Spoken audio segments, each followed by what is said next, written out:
பிலேயாம் என்கிற ஒரு மனுஷன் இஸ்ரவேல் மக்களை பார்த்து ஒரு வார்த்தையை ரிலீஸ் பண்றாரு. இஸ்ரவேலை ஆசீர்வதிப்பதே கர்த்தருக்கு பிரியம். இந்த வார்த்தை வருகிற மனுஷன் இஸ்ரவேலை ஆசீர்வதிப்பதற்காக வரல, இஸ்ரவேல் கூட்டத்தை சபிப்பதற்காக வந்த மனுஷன். எத்தனை பேர் ஆமென் சொல்றீங்க? அல்லேலூயா.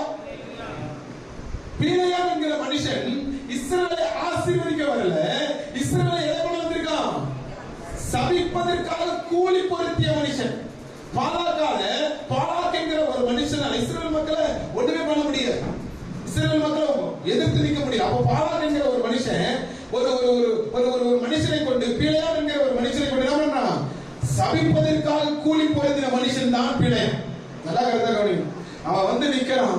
இந்த ஜனங்களை பார்த்த உடனே அவன் சொல்றான், இஸ்ரவேலை ஆசீர்வதிப்பதே ஐயா தேவனுடைய திட்டம், தேவனுடைய சித்தம், உங்களையும் என்னையும் ஆசீர்வதிப்பதே. ஆமென் சொல்றீங்க?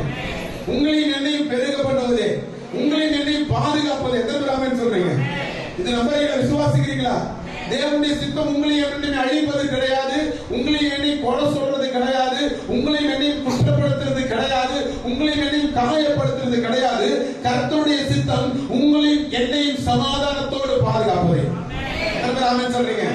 சமாதானத்தோடு பாதுகாப்பது, சமாதானத்தோடு உயர்த்துவது, சமாதானத்தோடு ஆசீர்வதிப்பது, சமாதானத்தோடு மேன்மைப்படுத்துவது. இதுதான் தேவனுடைய சித்தம். இந்த சித்தமான அந்த வார்த்தையை யாருடைய வாயிலிருந்து வருகிறது என்றால், பிலேயாம் என்கிற சபிக்கப்படுவதற்காக கூலி பொருந்திய மனுஷனுடைய வாயிலிருந்து வருகிற ஒரு வார்த்தை தான். இந்த வசனத்தை சொல்லும் போது ஒரு வார்த்தை ஞாபகம் வருகிறது. சிம்சோன் ஒரு விடுகதை படுவான்.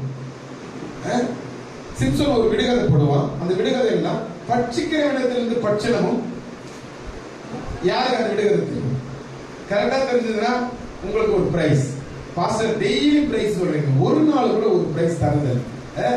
பட்சிக்கிற இடத்திலிருந்து பட்சணமும் சொல்லுங்களேன் ஐயா. நீதிபதி புஸ்தகத்தை யாரும் படிச்சது இல்லையா? பட்சிக்கிற இடத்திலிருந்து பட்சணமும், பலவான் இடத்திலிருந்து மதுரமும்.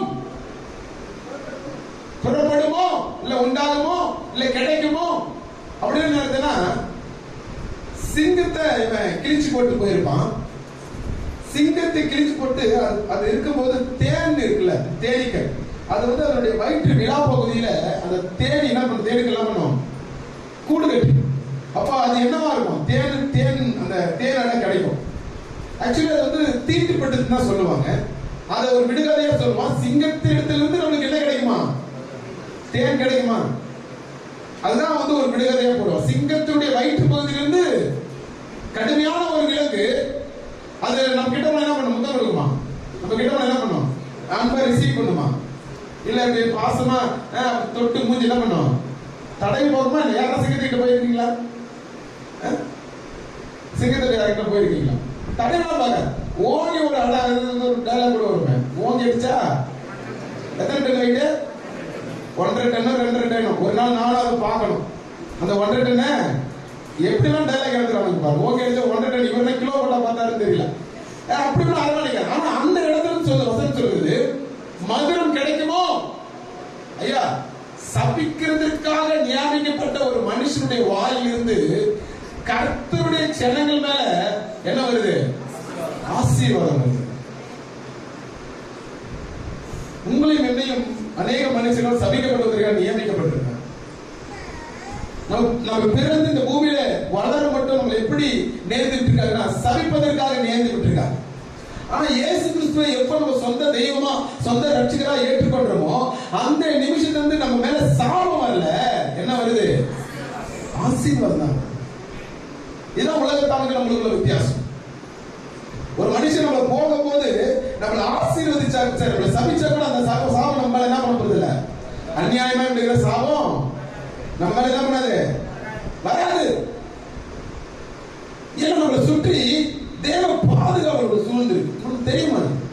நம்மளை சுற்றி தேவனுடைய அக்கினி மதில்கள் இருக்கு. ஏன்னா கர்த்தரை சொந்த தெய்வமாய் ஏற்றுக்கொண்ட ஜனங்கள் பாக்கியம் உள்ளவர்கள். என்ன பாக்கியம்? நீங்க நடந்து போனா பாதுகாப்பு, உங்க பொருளாதாரங்கள் ஆசீர்வதிக்கப்படும், உங்க சரீரத்தை தெய்வீக சுக ஆளுகை செய்யும். எப்பவுமே நீங்க நினைக்கணும், நான் கர்த்தருடைய பாதுகாப்பு வளையத்துக்குள்ள இருக்கிறேன்னு உங்களுக்குள்ள என்ன இருக்கும்? எத்தனை பேர் ஆமென் சொல்றீங்க? எத்தனை பேர் நம்பிக்கை இருக்கு? நான் கர்த்தருடைய பாதுகாப்பின் வளையத்துக்குள்ள தான் நான் நிக்கிறேன். அல்லேலூயா. விசுவாசிக்கிறீங்களா?